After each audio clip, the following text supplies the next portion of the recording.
Warning, do not attempt to fill your vapor flask with any type of alcohol, including but not limited to rum, Jaeger, tequila, vodka, whiskey, gin, or schnapps. If you attempt to do so, your warranty will be rendered null and void. Welcome to the Vapor Flask review, folks. Let's go ahead and take a look.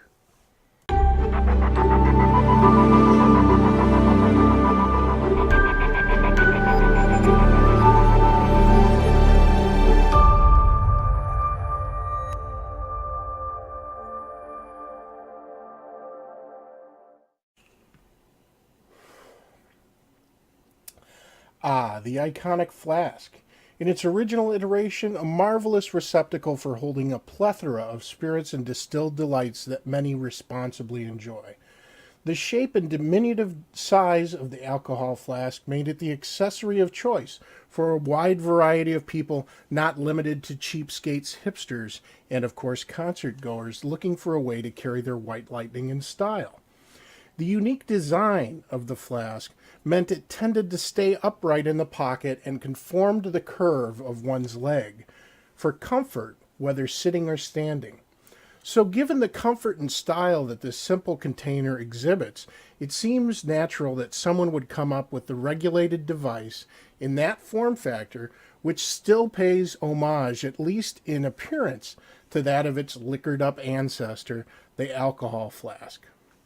Enter the Vapor Flask. Using the evolved DNA30 chip, powered by two Sony 18650s, and rocking a machined, not cast, 6061 aluminum housing with custom milled buttons. It's time to vape in style. Let's go ahead and take it down to the desk. Okay, so I've had the pleasure of using the Vapor Flask for a few weeks now, and it's performed admirably. It comes with this nice leather pouch here. Again, it's a great way to protect it if you're dropping this into your bag and you don't want it to get jostled around too much and come in contact with change or something like that. Now, the version that I have here is the raw finish, so this is raw aluminum. The retail versions of this device are going to be available in two finishes, clear anodized and gunmetal anodized. Now, of course, we see it's using the DNA30 chip, and the first thing you'll notice is that the battery is very low. That is because I've been using this quite heavily over the course of the past 2 days. So I would say, the past 2 work days, so 16 hours, 18 hours, something like that. And it's performed very well, and of course it's still got a bit of a charge on it. So that's testament to the batteries that are powering this beast, which it does use dual Sony VTC5s. They're 2600 mAh piece. And if you look at the bottom here, you'll see the serial number. It is actually V154. I had to look at it up close here. And you'll see there are vent holes beneath each of the battery bays, which is great. Very nice provision for venting there. Looking back at the top, of course, you can see that there is a stainless steel 510 connector inset here. Of course, there is always a concern when you're talking about aluminum. You don't really want your 510 threads to be aluminum. Of course, aluminum is much softer than stainless steel, so your atomizer threads being stainless steel, they will cause the threads on your mod to wear quicker if it's aluminum. Fortunately, with this device, he used a stainless steel 510, and it does have a spring-loaded brass contact in it. I can't say enough about spring-loaded contacts. I'm a firm believer in these things. Of course, it actually springs up and down, and it uses a pretty good amount of resistance there. So basically, you shouldn't have to worry. This is not a load-bearing spring.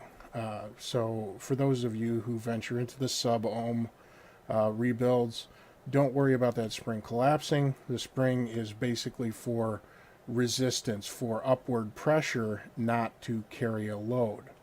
So you're fine there. I've been using this with a K-Fun and talking to the modder himself. This is made in the USA, by the way, so just for those of you who might be curious, it is made in the USA. It's made of 6061 aluminum with milled buttons. These are custom-made buttons. A lot of you are familiar with the little clicky style buttons. I'm sure you've seen them on some of the more famous DNA devices, especially the ones to come out earlier last year. The buttons are okay. These buttons are okay, but I certainly like the design of these buttons more. And if you think about it, it's designed to be held in your hand. I'm left-handed, so I fire it with this hand, which still works because I can actually press the button by just squeezing my hand. But normally, as a right-handed person, you'd be holding it like this. Your index finger is going to curve up around the outside of the device and press the button, and it's a natural position for your hand to be in. And your thumb just rests right here in the curve, which is perfect. Ergonomically, it's a brilliant design. And of course, if it's in your pocket, it does not tilt and it stays along the curve of your leg. But if you look at the design here, these front buttons for your wattage adjustment, they're actually flush. So you cannot even see them until you start to tilt the device, which again is perfect. A lot of thought went into the design here, folks. And that's my takeaway from this device, is it is just very well thought out, very well machined. Of course, looking at the back here, you can see a USB port and your charge light indicator. But look at the detail here. So along the sides of this USB port, there's a bevel. And what that means is it basically guides your USB cable into place. It does come with this nice braided flat USB cable. And just to give you an indication, I'm going to go ahead and plug this in. And it fits so nicely in there. There's very little wiggle. It's rock solid, which I appreciate because I've got too many devices where the DNA, the USB charge circuit for the DNA is loose and wiggles around. So continuing through here, of course, top mounted display. It is serialized. 22 millimeters for your atomizer here. So any 22 millimeter atomizer will look great on here. Micro USB charging. The DNA, there's not too much to talk about there. Most of you are probably familiar with DNA30 devices. It vapes like a DNA. That's going to be a consistent experience across multiple devices. Now, I'm going to show this because this is how I've been running it. I've been using an Aspire Mini and with a standard 2 ohm vertical coil, and it's been performing great. Couldn't be happier with it.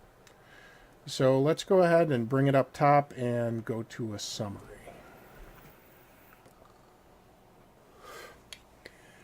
The most noticeable thing about the Vapor Flask is the ergonomics. It's just incredible, an incredible feel in the hand. Of course, if you're a right-hander, your hand is going to conform to the curves of this device, and it's going to place your finger perfectly to hit that fire button. The flush milled custom buttons on the front, they don't get actuated accidentally, but they're there when you need them.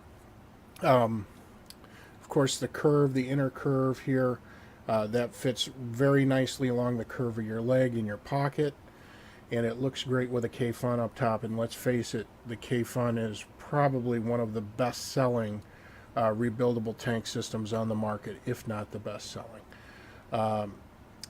Design-wise and quality, I mean, it's outstanding quality and made in the USA.